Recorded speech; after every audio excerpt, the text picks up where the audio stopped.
waqtigu ma istaago, su'aashu waa adiga ma socotaa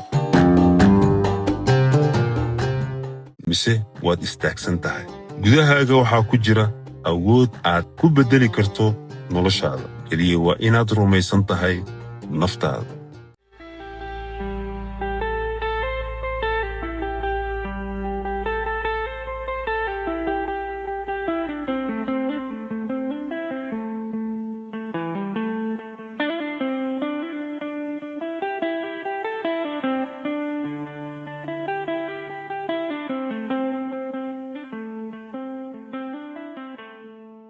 السلام عليكم ورحمة الله وبركاته. waxaa maanta idinla wadaagi doonaa dadka guulaystay iyo dadka aanu guulaysan.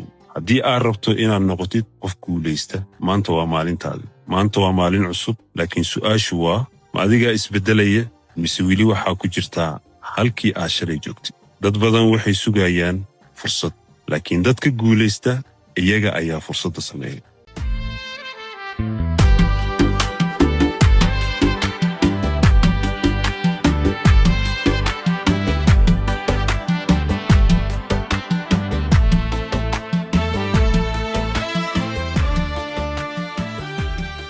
intaa kadib noloshu ma aha mid fudud.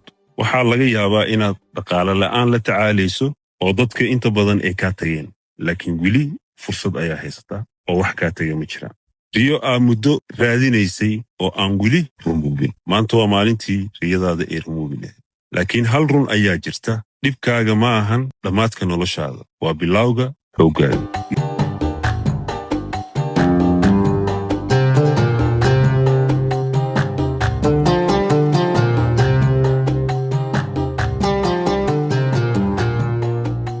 ma ogid adiga, laakiin waxaad leedahay awood aad xitaa adiga laftaadu aadan ogayn. laakiin maxaa kaa hor istaagaya? cabsi, shaki iyo fikir aan awood lahayn. waxaa awooddaa wax ka badan inta aad is leedahay. qof kasta oo maanta guulaystay maalin ayuu ahaa.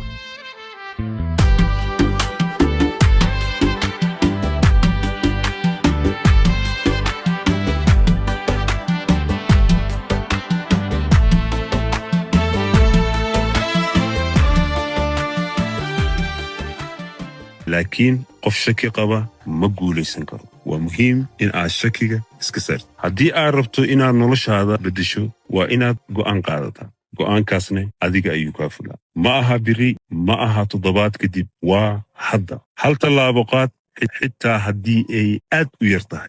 sababtoo ah tallaabo yar oo maanta la qaado waxay ka fiican tahay riyo weyn oo aan weligeed la ilaawi karin ama aan la bilaawi karin. waxaa jiri doona wakhtiyo, laakiin xusuusnow, guusha waxay timaadaa marka aad sii wadato xitaa marka ay adag tahay. dad badan waxay joojiyaan hal tallaabo ka hor guusha. adiga ha noqonin mid ka mid ah dadkaas.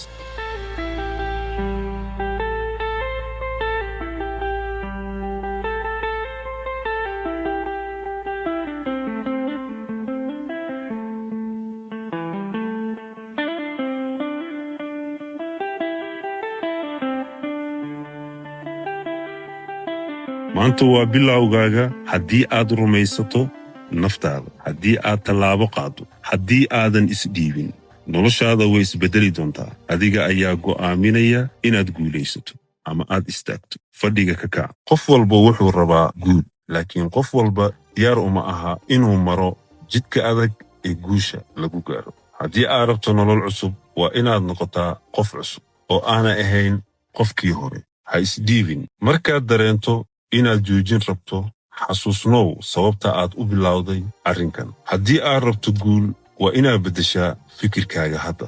habeen kasto inaad riyooto ama riyo keli aad ku riyooto waxba ma beddelayso. waxaa wax beddela waa ficilka aad maanta qaadato. guushu ma aha inaad mar walba guulaysato. marar badan ayaad guul daraysan kartaa. marar badan ayaa dadka ku cayn karaan. marar badan dadka kama helaysid inay ku wada ammaanaan. laakiin ogsoonow, qofka keliya ee iilka la dhigi doono looga soo tegayana waa adiga. waxaa laga yaabaa 30 cisho, 60 cisho, 90 maalin kadib dadkii oo dhan way ku ilaawayaan markii iilka lagu dhigo. sirta guusha waa hal shay: inaad sii wadato xitaa marka ay adag tahay. markaas ayaad guulaysanaysaa. sirta lagu sheegayana waa intaas. waqtigu ma istaago, su'aashu waa adiga ma socotaa mise waad istaagsan tahay.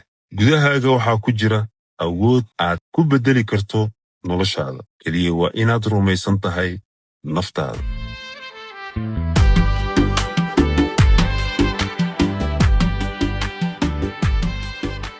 maanta maahan maalin caadi ah. Waa maalinta aad go'aan qaadan lahayd. Ama inaad sii wadato qofkii hore, ama inaad noqoto qofka aad rabto inaad noqoto. Qof walba oo guulaysta keliya guusha ma uusan ka bilaabin.